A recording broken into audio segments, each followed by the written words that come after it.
This painting looks complicated, but we are not painting every ripple or every feather. Let me show you in this tutorial how to simplify the reflections. We will start building the background first, then keeping our swan simple and easy, and then bringing the water to life by adding some darks and then a few ripples. So let's start painting.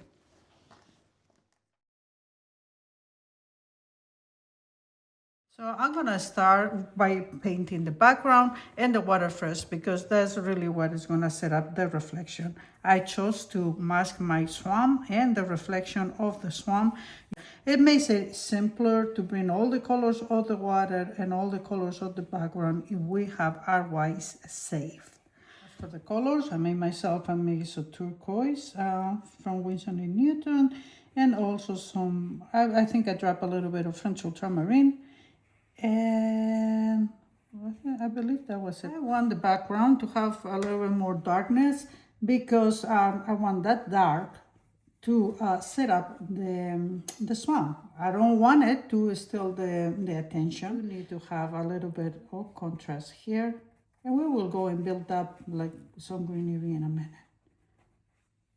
I'm gonna darken this part a little bit over here by bringing to my colors a little bit of indigo. This is one of those subjects where the surroundings matters, but they should not compete with our protagonist here, which is our swan. What I'm doing here is I'm putting a few darks that I want them in the water while all of it is wet. That's how blending in the paper always looks a lot more natural. A little bit of dark here as well. I'm waiting for some of this shine that I have in my paper to go away. And well, let me see if I can start dropping some darks here and there. Yeah, maybe I can. I want to keep all this background soft. I feel like this is a little bit too blue. Maybe we can, yeah, add a little bit more of the turquoise. And what am I building here? Well, I'm building like if it is some greenery before whatever this is. Could be a lake, could be a pond, I don't know. I am not painting the final ripples yet. I'm only setting up the color. One thing that keeps the water feel more natural is letting these colors kind of move around. How natural these soft edge ripples are making it look. At this stage, everything looks simple, but once the masking comes off and then we put the hard details, that's when the whole thing is gonna make sense. I can go ahead and put one of these line of ripples going across. I can do it over the white because I have it. Later, once I remove it, I won't be able to do that. And maybe have one around here. It's better not to overdo things, so let's just make this size slightly darker than the other. And I think this will be a great spot to let this dry completely. Then it has dried beautifully. I love these transitions. Before I remove the masking though, I want to put a couple of darker passages here in the background so that it has a little bit of separation between that and the water. For that, I'm coming with the same colors, exactly the same colors, but a little bit, they're gonna look like they're a little bit darker. With a soft brush, I just tap to soften it. Keep all of these kind of soft and diffuse, so it kind of gives us that atmospheric look. Tap. A few areas, maybe I want to have a little bit more of green, just to have a little variation. What is this? You ask, what's greenery? Probably this is land, and there's some greenery bushes, whatnot, that they are growing before the water edge. Just giving us a little bit of separation, but I do want to do one thing though. I want my swan to stand up, therefore I want to put a little bit of dark against light. Swans are white. If I put strategically some dark around here, balance it out with another one of dark around here, then now we got contrast where we need it. just do like if it is a little horizon line around here, and then with a little bit of it will come down as reflections or whatever it is there. I like to put my reflections vertical. I have a lot of wetness, so this is gonna spread, but to make this more believable, I'm coming with a brush that has nothing on it, just a little bit of water, and then we're gonna put some breaking lines, horizontal lines, to make them like more believable, like it's water. And I like it. And right now I think we're gonna just let it dry. Yes, I understand that at this stage this painting looks like pretty messy. Hang out with me, hang out tight, because as soon as we remove the masking, everything is gonna make sense. So after removing the masking fluid, I had to redraw a few of my lines because we took it away, but that's an easy fix. What I'm doing here right now is I'm putting a very pale wash of Burn Sienna by Winsor & Newton. I want it pale. I just wanted to give me, once I put over here the shadows, this will give a little bit of warm. You have two choices when you do this. One is we can treat this and this at the same time, or do the top of the Swan and then do the reflections. The Swan, then I will do the reflections after. And this needs to dry. It's colorful of the whole painting. I'm going with translucent orange by sminking. While it's wet, I'm gonna drop a little bit of red here and there. Instead of just water, I am blending it with the orange. I'm not painting every feather here. This is one of the reasons why I like these reference pictures, is because the Swan reads mainly as shape, like light and shadow, and not as a fussy detail. This part over here is all in shade. This is gonna be black. I'm waiting for that to dry. So this is the head. It's gonna come a little bit till there, and then I have this highlight here. I want that, but over here is softened, so I come with a brush that only has water, and then yeah, this is darker, but this has to be a little bit and the gray as well. So I go with water.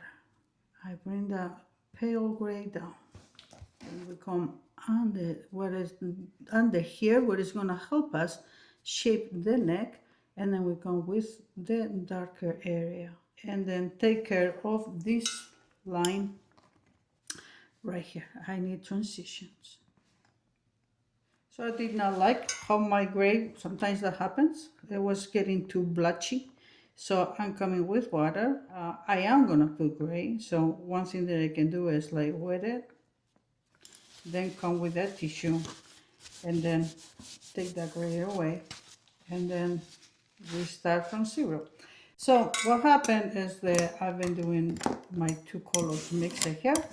They got a little bit too separated. I don't know if you can see it. So before I apply it, I need to blend them good.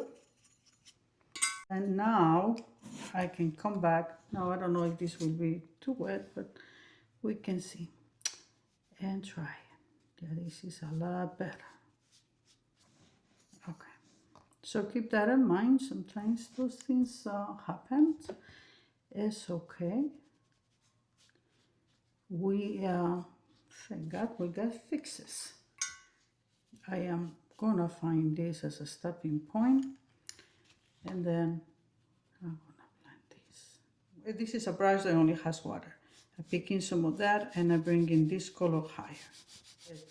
I try to avoid hard edges as much as possible, and then just by pushing the color around here, it's allowing me to do that. Now I'm gonna let this dry, and then after it dries, then I will adjust. Obviously I need to go a lot darker. I put my darkest dark, which is here and the head first, so that I can see if I need to go and how dark or not I need to go with the black. I'm coming here with the black that I made with, also with Burnt Sienna and French Ultramarine. I see that this goes a little bit around the beak, so we're gonna bring it very, very light. You see how by leaving that white line out there unpainted now, it makes sense like how the sun is reaching. With very little effort, then we accomplish a lot. Very little detail actually. I dropped my dark gray just like I did over there, and then now I'm dragging, if you will, the color outside, trying not to get too much of a highlight. This one over here needs to get lighter, so I come right now, take some if I need to, and then I start making this lighter. And I'm basically just continuing to build my values. I have another dark shadow here actually. This is actually dark as well, so might as well put it on.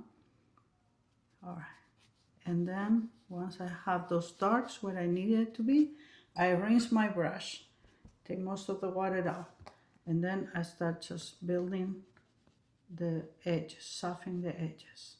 That's all I'm going to do for the detail of the feathers. I'm going to come in with a little bit of dark here and there, drop a little bit like if they're feathers. You can go with your tip if you want to and blend a little bit of those edges. And that's all that we need to. Now this has become almost too light, so let's just darken this part slightly and just darken it up a little bit there and a little bit here. That's it. Every time that we have reflections on water, we have a mirroring effect, meaning everything that is reflected mirrors what is in the Swan, like I did right now. And for my preference, I like to turn my paper upside down and start working into reflection, which is my Swan, but all broken up by lines and whatnot. Here the colors are the same, however, they're gonna have some of the colors of the water included. Because this is a mirroring, the top from the bottom, and the colors are the same, but the colors will be a little bit darker in the fact that it will have some of the colors of the water. So therefore they will change slightly. Of yellow ochre instead of the burnt sienna, a little bit of the yellow ochre. It's gonna go through this part. My gray colors that I was using for the Swan and the top. A little bit of the incorporation of the ones that I was having for my water. For all this water, all the turquoise and stuff. So it has continued to be a gray, but it's a gray that has some of the colors of this water. I'm gonna wet this part till kind of the edge, but not quite the edge because I don't want to bring all the color from the inside here. Just this big part. I'm gonna go ahead and drop those colors into it. And I'm gonna go from more to less, meaning darker out there, and then a little bit lighter as it goes away.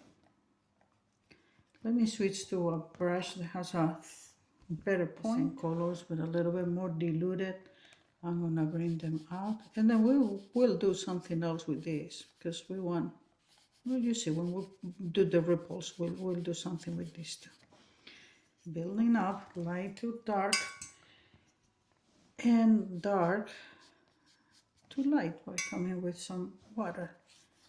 Now time to put our darker color here, the black, and just like we did in the top, but slightly lighter. I'm gonna repeat what I did this here, which is come with some gray. So let me fast forward so I don't bore you.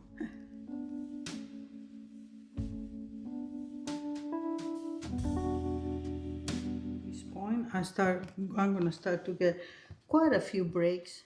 So zigzagging. Once I'm gonna mirror where the mirror, then they're gonna meet. Okay, that is important. So, see where the dark finish over there? These two have to be about the same color and the mirror exactly where they meet. Alright, so I was having zigzagging here. Now I had to have it in this other end as well. I'm done with that. Then I'm gonna come now with lighter, and then I'm gonna bring it out. Now we build a little bit of a darker line where these two separate. Water will do that Here in the light will be obviously a little bit lighter, and here it will be a little bit darker. So let's just start coming with my gray color. Believe it or not, this little line makes a huge difference because it separates the swan from the reflection. This is kind of like a waterline. See how it's starting to make sense? We got in a good point. We just had to let this dry, and then we will come with the final touches and put in this whole painting together. Let's start making some of these hard edges ripples, and same color as we were using, but slightly darker. I'm gonna make this line a little bit straight. Nothing. Come over here, and then put another straight line. I'm coming with neutral tint and a little hint of the color of the water. So put a couple. In this case, it's good to have hard edges, but I don't want to overdo it. I like to catch some of these breaks that I have over there. If I come and put some, it makes it even more believable, like there are ripples. So if I do it in that end, I'll do it in this end as well. A few of those are here as well. And then we're gonna have to do something important for the painting, which it is coming with a scrubbing brush. Let me show you in a second. How our swan was floating until we put the water line. Now all these reflections are there, but it feels like they're copy paste because they had these hard edges. So I'm gonna come with my scrubbing brush and I'm gonna soften those edges. If I go with water, not a whole lot of water, just a little bit of that. And then I come over here, it's gonna pick a little bit of the color of the water. That is enough. Or you can go and blot it a little bit. I can also go into the top and do the same thing. I am not trying to get the color in or left color. I'm just trying to soften the edges. So I go lightly. And yes, this is going to take a little bit of time. So, but it's actually pretty fun to see how it appears. So let me do a time lapse. And that way I don't bore you, but you can still be part of it.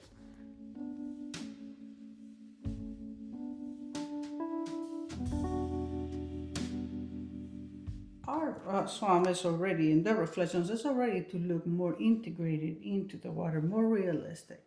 Put some of those here outside by the tail and then right away go with water. Maybe some over here too, closer. A few of them can be closer, but all of them are not going to be like that. Yes, these ripples here in the water is making it feel more believable, obviously, anchoring our swan, but it's also giving a sense of calm and like the swan is sitting in it instead of floating.